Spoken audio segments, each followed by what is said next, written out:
在美德带动下，荷兰、西班牙、葡萄牙、丹麦及加拿大等国也宣布跟进，纷纷宣布要为乌克兰提供先进主战坦克。甚至尚未加入北约的芬兰和瑞典也纳出投名状，主动配合。不过，一些分析预测也指出，这些主战坦克来自四面八方，如何培训使用是大问题，不太可能立即提升乌克兰军队的战斗力，甚至改变俄乌冲突的走向。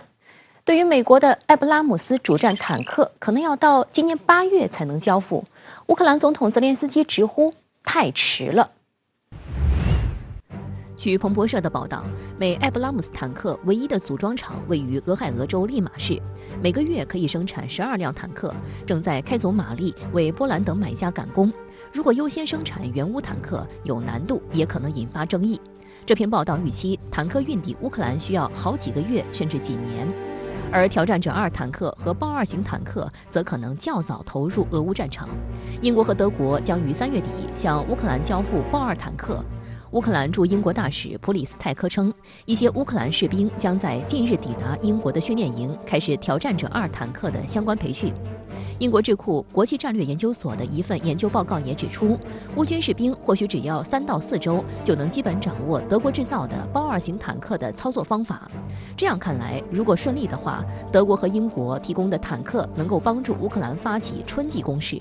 而美国则似乎是口头上答应与德国一起行动，同意将自己的主战坦克援助给乌克兰，但实际动作上却把德国等欧洲国家推在前面。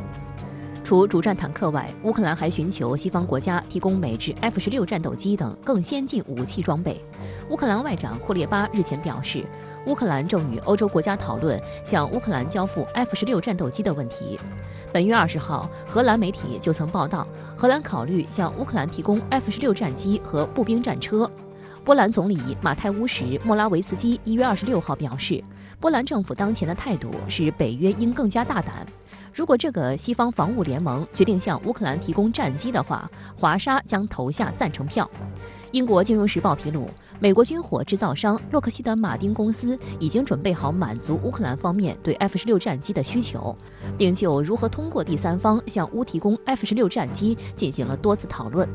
另据乌克兰陆军信息网站报道，乌克兰空军司令部发言人尤里伊格纳特表示，乌军飞行员已经前往美国，且用于培训这些飞行员的资金已经分配到位。他还指出，2个由12架战机组成的 F-16中队，再加上预备队，足以帮助扭转局面，对抗俄罗斯的空中力量。不过，美国国防部发言人帕特莱德则称，他不知道目前有任何乌克兰飞行员在美国接受训练。随着战事的进展，尤其是乌克兰军队在面对俄军一些远程武器的劣势的时候，不排除美国和北约国家向乌克兰提供 F-16这样的战斗机。也有消息披露说，乌克兰的战斗机飞行员已经接受相关的培训。假如到了一定的转折点，已经培训好的乌克兰的飞行员可能会很快能够驾驭和使用 F-16这样的战斗机。对于当前的俄乌局势，欧洲理事会主席米歇尔近日就表示，接下来的2至3周会是决定性的。对此，孙兴杰表示，米歇尔的表态是欧盟态度变化的风向标，也就是说，在未来2、3周内，欧盟以及欧盟的成员国可能会做出向乌克兰提供一些主战装备的决定，从而为帮助乌克兰为未来的所谓的反击攻势做好准备。如果欧盟在未来2、3周是做了这些事情的话，那么这2周确实对于乌克兰的战局具有非常重要的一个影响。另外呢，2023年的上半年，实际上相关的各方都在去寻找和积聚一个时间节点，这个时间节点对于俄乌的冲突来讲是非常重要的，那就是各方要在一个时间节点上进行大规模的会战，也就是说通过一次大规模的会战来决定战争的成败。所以从这个角度来讲，未来一段时间各方的动作对于未来的战局都有很重要的影响。至于说是2、3周或者2、3个月，这个要看未来战争的进程。大家好，我是克奇。今天我们在演播室邀请到中国社会科学院俄罗斯东欧中亚研究所研究员张红、时事评论员邵永林以及上海市俄罗斯东欧中亚学会会长华东师范大学俄罗斯研究中心执行主任刘军与我们共同就相关话题展开讨论。我们首先观察一下战场形势吧。前不久，乌军已经从顿涅茨克的城镇索列达尔撤出，这也是俄军近段时间以来在战场上取得的较为明显的进展。但是，一个小镇对双方来讲到底有多重要？刘先生，索列达尔是一个小镇，是一个盐矿小镇，但是它的地理位置、战略位置很重要。它是在靠近这个乌军在顿巴斯地区的重要的防线巴赫蒙特附近的一个点。那么这个点呢，是在这个乌军的重要的防线的中心地带。俄军拿下这个点，等于在这个乌军的这个防线的中心撕开一条口子，也就是说，拿下了索列达尔，就很容易实现对巴赫穆特的这样一种合围。拿下了巴赫穆特这个点，就可以很容易的实现顿巴斯地区的这样一种全面的解放。所以这个点是俄乌双方可以说是兵家必争之地。俄罗斯最近又在扎波罗热发动了攻势。很长一段时间以来呢，扎波罗热的战线是相对平静的。俄军在这里发动进攻，是虚晃一枪呢，还是准备实施突破，包抄在乌克兰东部地区的乌军呢？张先生怎么看？俄军为什么在巴赫穆特战事十分紧张，或者说出现了一些有利于俄军的情况下，还要在扎波罗热制造一点这个压力呢？我觉得还是要所谓的军事上的真真假假掺和在一起。而且呢，俄军的这种在扎波罗热地区的这个主动的这个进攻，我觉得还有一个所谓的以攻为防的这样一些考量。因为前一段时间我们看到乌军说，这个可能会展开军事上的这个春季攻势，在乌军所谓的新的攻势之前，要先入为主，先占这个争取主动权，争取军事上的主动权。我觉得现在整个的俄乌战场，实际上大的局面还是没有突破，就是俄军可能在一些点上有一些收获，但是目前呢，总体上看还是一个僵持状态。所以乌克兰说俄军在准备春季攻势，那俄军反过来也说乌克兰在准备春季攻势，那可能双方都在做一些准备，要放一个大招。不是有可能发动春季攻势，肯定是要发动春季攻势的。2023年注定呢是很不平凡的，是要大打的一年。那么至于谁先动手，我觉得这个问题不重要，重要的是谁先准备好。现在俄乌双方都在调兵遣将，都在做准备工作，谁先准备好了，谁在合适的时机，谁就会先发动攻势。截至目前，已经有多个国家承诺向乌克兰提供总计321辆重型坦克。那么321辆呢？无论如何，这也是一个相当大的数字，可以说够用来发动一场较为重大的装甲攻势。乌方此前也说过，给我300辆主战坦克，我就能收复克里米亚。那么西方主战坦克到货之后，对于战场、对于战局究竟会产生出什么样的影响？张先生怎么看？没有这样一个主战坦克的支撑的话，我们看到俄军和乌军的这个伤亡比例是不成比例的。我们特别是在这个巴赫穆特市这个周边的这个战斗中，我们看到乌军的伤亡是巨大的。也按照俄国防部公布的这个战损，每天乌军这个人员伤亡在700左右，这就说明了什么呢？乌军，特别是乌军的陆军没有这个装甲部队的支持，他的这个用单兵去对抗俄军的这个综合的全面的这种打击的情况下，他是处于一种劣势。特别是人员伤亡，战争很大程度上，一方面是打装备，另一方面是人。如果是装备跟不上，那单靠人去拼的话，那即便乌克兰有70万的这个国防军，即便实现了所谓战时动员，那对于乌军来说，这个代价也是十分惨烈的。现在说300多辆，真正能到位的有多少？值得怀疑。也许100辆，也许100辆不够，是吧？所以这是一个问题。第二个问题就是乌方对这些先进坦克的使用问题，至少要6周到8周，啊，2个月的时间，你才能熟练的使用这些坦克。在这段时间内，俄方还有这样一种机会时间来进行准备。为什么必须要美国先提供了 M1之后才提供豹2？德国是怎么想的？那现在以波兰为代表的这个新欧洲国家，它在一定程度上已经在欧洲的外交中发挥了很大的作用，它对德国外交某种程度上也是一种牵制。在欧洲的这个东欧国家的压力之下，然后包括在美国的压力之下，舒尔茨政府才做出了所谓这个美国不援助我就不跟进，他不希望成为援助乌克兰的领头羊、出头鸟，避免俄德关系完全崩溃。但现在既然提供了豹2，是不是原来想的仍然在某种程度上维持德俄关系的这样的一种想法，实际上也已经不再具有现实的基础？或者说德国和俄罗斯的这个关系再也回不到从前。那我们说现在这个坦克作战呢，你要有制空权。其实很多时候坦克不是被坦克消灭的，而是被这个空中的力量消灭的。你得有这种空中的近距离支援。所以你现在给了乌克兰坦克，空中这一块你不管它，那也许这些西方的坦克最后就被俄罗斯的空中力量给猎杀了。所以它一定会刺激到说，哎，我们需要给乌克兰飞机了。当然乌克兰也一直在要求。所以我觉得提供坦克的下一步，一个非常合乎逻辑的一个后果就是要提供战机。1月18号，俄罗斯总统普京视察了俄罗斯金刚市安泰军工集团下属最重要的军工厂奥布霍夫军工厂。在视察过程中，普京发表重要讲话称，在乌克兰战场上，我们的胜利是肯定的，对此我深信不疑。他表示，强大的军工综合体是获胜的主要保证之一。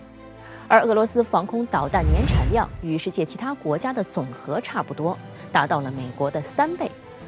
作为俄罗斯军工综合体的领先企业，拥有150年历史的奥布霍夫军工厂研制生产了大量的道尔、山毛榉、S-400等著名的防空系统。目前虽然俄罗斯被美西方国家疯狂制裁，但是其军事实力和军工体系在世界上依然位处前列。有分析认为，俄乌冲突1年之际，普京选择到军工厂发表必胜宣言，既是在向外界展示赢得对乌特别军事行动的决心与能力，也是在总结过去1年战场经验，为新一轮反攻蓄势。俄罗斯观点报指出，俄军2023年春季战役的总体计划已经浮出水面。据报道，这场战役将主要体现为在前线甚至纵深各个方向发动的独立攻势所组成的一系列进攻行动。这些攻势将引发乌军的指挥混乱，即便乌军能够掌握俄军部队的行动情报，也没有足够的时间调动预备队，无法确定应该首先封堵哪个方向的漏洞。实际上现在已经能够看出来战场上俄军的攻势了。那顿涅茨克呢，主要还是突破乌军现在的第一道防线嘛，就是从谢维尔斯克到乌格列达尔这条防线呢，现在已经是被俄军打得千疮百孔了。那么像扎波罗热，俄军是以俄乌双方的接触线全线进行攻击，所以呢，现在实际上俄军的这个攻势呢，本身呢就非常猛。俄军在火力方面具有明显的优势，再加上俄军经过动员之后呢，他的兵力呢现在也是呢越来越强了，这使得呢俄军能够呢发起大规模攻势的重要原因。而为了保证战场优势，自去年9月以来，俄政府就多次对俄罗斯国防工业提出加速生产和交付的要求，同时号召民用企业加入到冲突前线所需物资生产中。目前已有500多家民企开始参与执行国防订单，以3班倒制不间断生产。此外，俄国防部在12月21号宣布，原定于2024至2025年交付的武器将提前到2023年交付，以满足对乌克兰特别军事行动的武器需求。而在对外采购方面，继大规模采购伊朗见证者136巡飞弹后，伊朗弹道导弹也进入了俄罗斯采购列表。这样现在已经能够看出来了，你像俄军在战场上呢，还有明显的火力优势。我们可以看一下呢，双方每天消耗的炮弹，乌军每天也就是打出来5000发到6000发，而俄军呢最低2万发，这是非常明显的对比。那么在炮火猛烈的时候呢，俄军每天呢甚至可以达到呢5万发甚至6万发，那对于乌军相比那是有10倍的优势的。因此就是可以看到呢，俄军在炮弹的消耗方面非常之大的。那么像坦克、装甲车、步兵战车也是一样，俄罗斯在重装备方面的损耗呢也是很大的。因此，俄罗斯方面现在呢是加紧生产前线所需要的武器装备。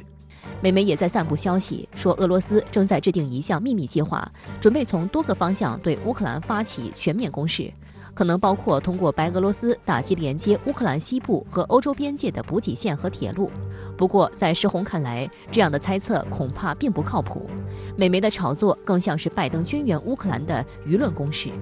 如果俄罗斯有这个想法的话，他应该早就干了，而不是呢迟迟的不发动。因为呢，打击补给线呢是收效最大的，而且呢所需要的兵力呢相对来说也是最少的。但是现在呢，我们能够看出来啊，一呢是现在的俄罗斯呢在兵力和兵器上还是存在比较大的不足。第二个呢，就是白俄罗斯的态度就不是很明确。你像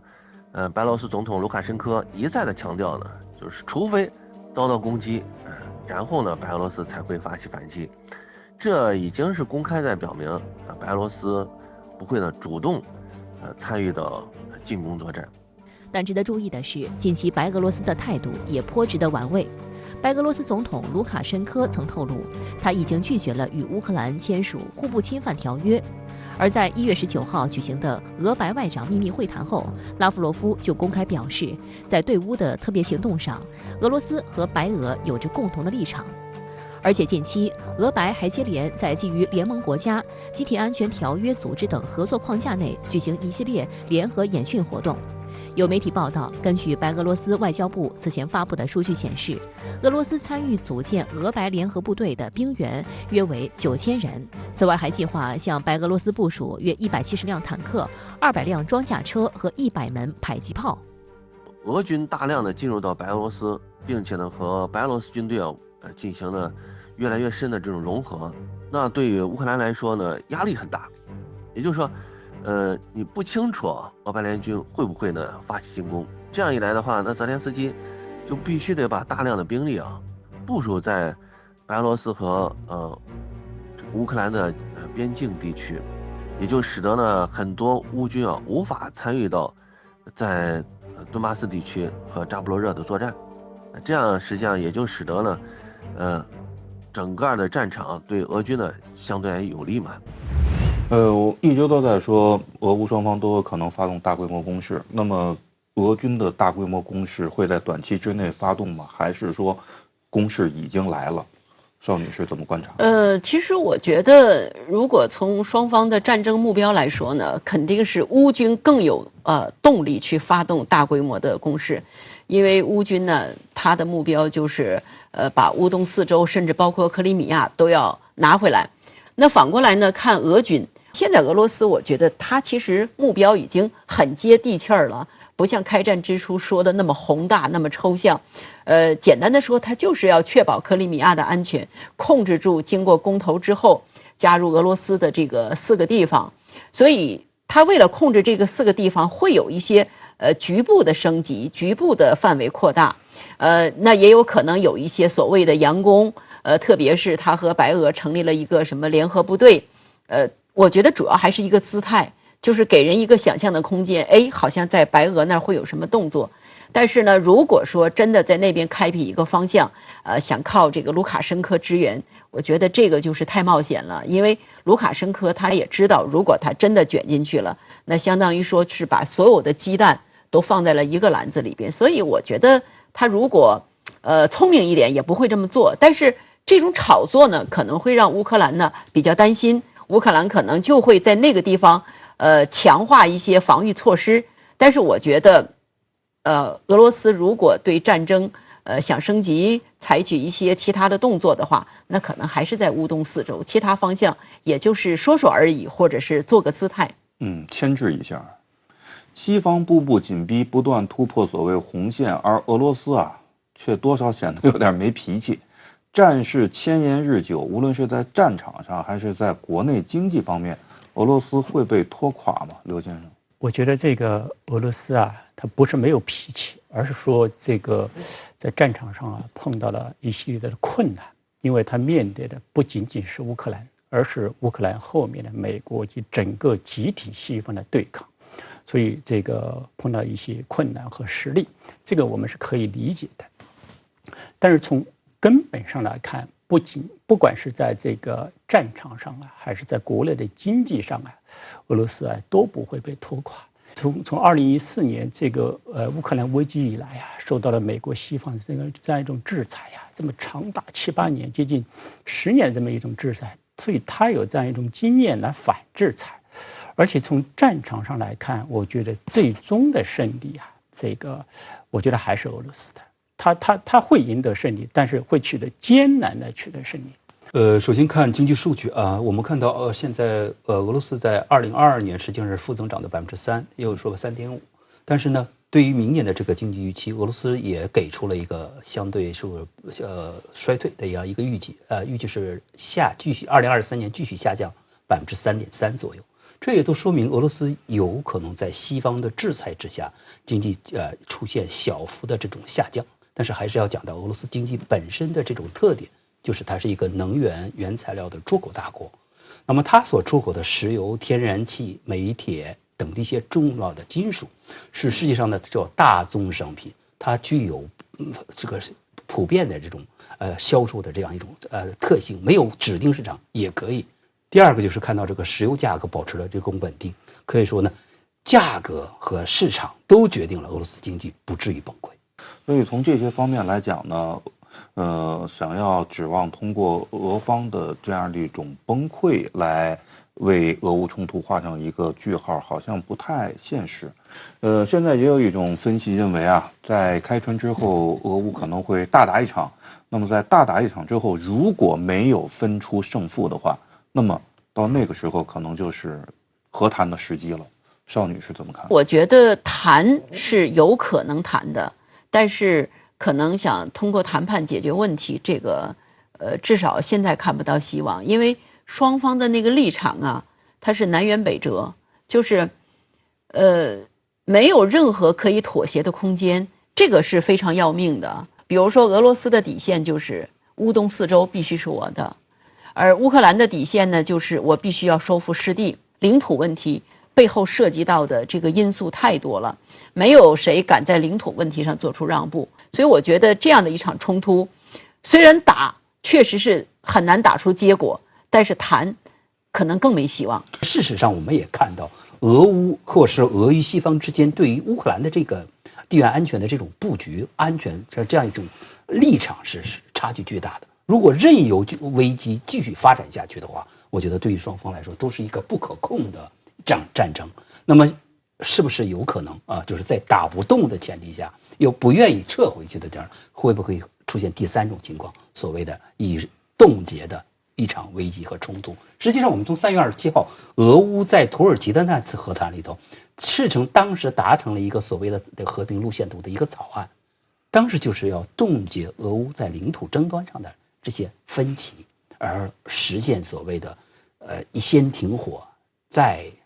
谈判的这样的一个方案。我觉得俄方肯定是愿意的，但是乌方肯定不愿意，因为乌方觉得任何的这个暂停都是给俄罗斯提供喘息的机会，都会让俄罗斯就是可以去准备更多的资源。现在看来呢，乌克兰因为背靠着西方的支持，然后他也知道如果冻结了，这个时间对他肯定是不利的，所以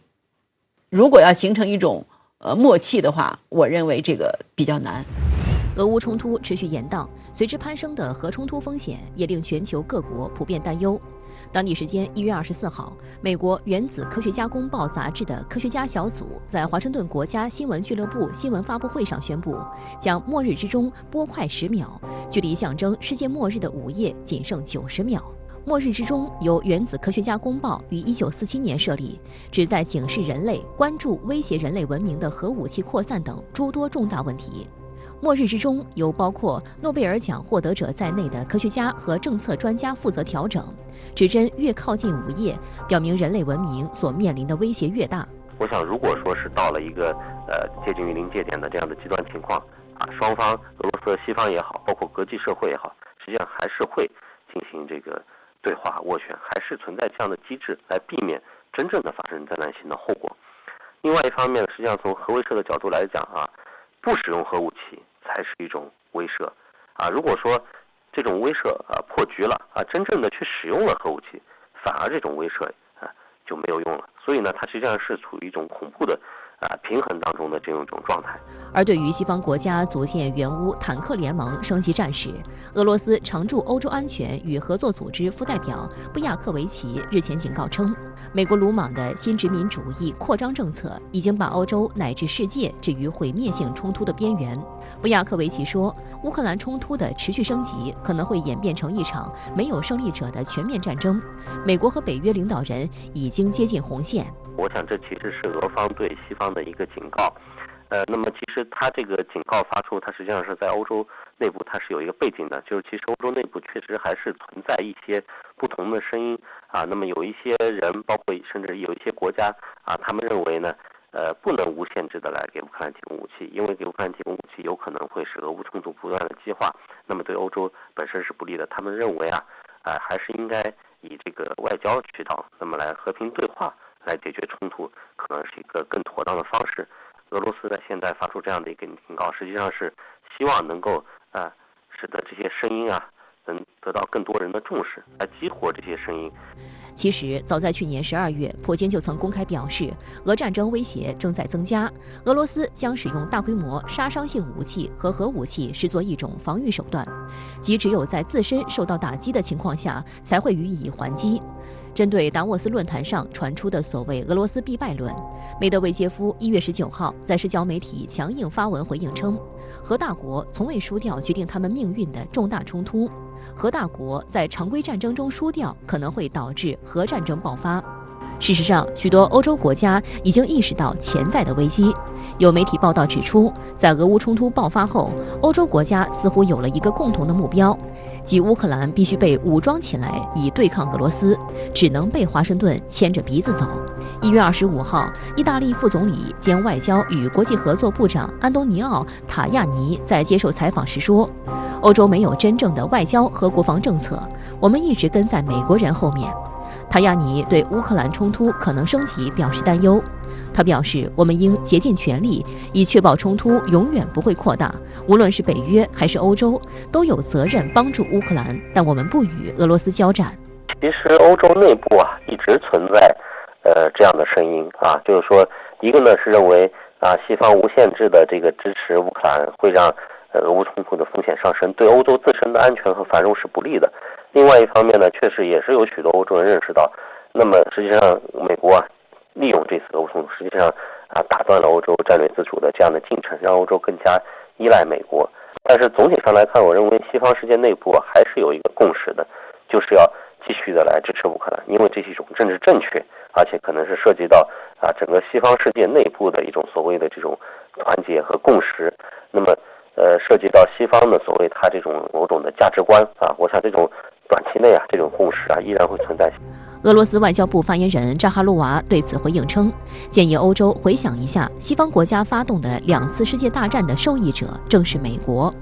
美国国务院1月25号公布的数据显示，2022财年，美国对其他国家和地区的武器销售额较上一财年激增近50%。一个重要原因是乌克兰危机升级。美国目前还向基辅派遣了一个由副国务卿和副国家安全顾问等高官组成的代表团，他们的主要任务是与乌方商谈军援事宜。乌克兰国防部长阿列克西·列兹尼科夫直言不讳地说，冲突为美国及其军工复合体提供了绝佳的机会，首先是可以在战场上测试其产品，其次是向欧洲人推销他们，最后可以让他们卖出越来越多的武器，从而成为这场冲突的真正赢家。俄罗斯真的会因为在乌克兰的失败而使用核武器吗？邵女士，其实这是一个很复杂的问题。首先呢，就是说俄罗斯在乌克兰会有军事上的失败，这个可能就是一个假设。但是从另外一个方面来说呢，就是确实是核大国，它如果真的要在一场决定国家命运的常规战争当中要输掉的时候，它是完全可以用核武器的。这个呢，不仅是俄罗斯这样说，其实法国、英国，甚至说美国，他们都是这样推定的，就是说，到了生死存亡的时候，我肯定是要使用核武器的。从美国和俄罗斯的关系来说呢，其实在核的问题上，他们还是会有他们的底线的。就是我们经常说，美国、俄罗斯，在核武器方面他们是成年人，什么意思呢？就是他们已经足够成熟了，因为他们有核的历史已经超过了70年，经过了那么复杂的军控谈判，有很多的这种防止误判的机制。他们在这方面其实是比我们想象的更有经验。其实我觉得美国可能貌似现在在援助乌克兰问题上非常的放肆，但是我相信他会跟俄罗斯在核的方面怎么样去避免误判，他是会有一些沟通的。包括你看，美国呢也一再强调说没有发现俄罗斯的核武器有异动，就说明他也是很关注这个问题。就是俄罗斯他嘴上说用核武器和他实际上使用核武器，这还是有很大的一段距离，对吧？而且呢，就是发出使用核武器的信号的不是普京，是梅德韦杰夫。那美国也在高度的关注俄罗斯。那从拜登一贯的表态来说呢，就是美国不会下场。他说了，美国下场这就是第3次世界大战。包括呢，你看北约也是不会下场，所以会有底线。我觉得，核战争的风险你不能够完全排除，但是呢，也没有像梅德韦杰夫说的那么大。无论是美国还是俄罗斯，在这个问题上，我相信他们还是有足够的理性，避免2个核大国迎头相撞。但是啊，这个前提是西方在俄乌冲突上也要坚持有底线和理性。那么现在就包括主战坦克，包括这个海马斯啊，甚至说现在还有可能下一阶段是所谓战术导弹，这些东西就有可能触及俄罗斯的底线。为什么？战术导弹300公里就意味着，乌克兰可以打击俄罗斯境内的军事目标、城市，甚至是有一些这个俄罗斯的核心国家利益。那这时候西方能不能够保持克制？我觉得观察俄乌冲突会不会走向失控、走向核战争，关键就是战争的发生的空间和地理的这个范围在哪里。如果是在燃烧到俄罗斯境内，我觉得这个核战争和核反击的可能性就存在。如果仅仅局限于乌东四周的话，我觉得仍然是一场可控的局部战争。德国总理舒尔茨在前不久的达沃斯经济论坛上曾经说过，俄罗斯必须失败。西方是不是真的已经把击败俄罗斯作为一个既定的战略目标？我觉得击败俄罗斯呢，其实你不能完全从军事意义上去理解这句话。这个击败呢，可能更多的是一个政治上的击败，就是我不让你俄罗斯得逞啊，你不是想在乌克兰实现什么样的目标吗？我让你这个目标无法实现。其实可能更多的是一种政治层面的击败，而不是说在军事上就在乌克兰把俄罗斯打垮。这个目标我觉得是基本上是实现不了的，特别是现在西方提供的武器，这些武器呢确实是可以让乌克兰撑住，不至于被俄罗斯快速的征服或者是打败，也可以实现一些局部的反攻。但是要想战胜俄罗斯，我觉得这些援助加上乌克兰的人力物力，可以说还是差得很远的。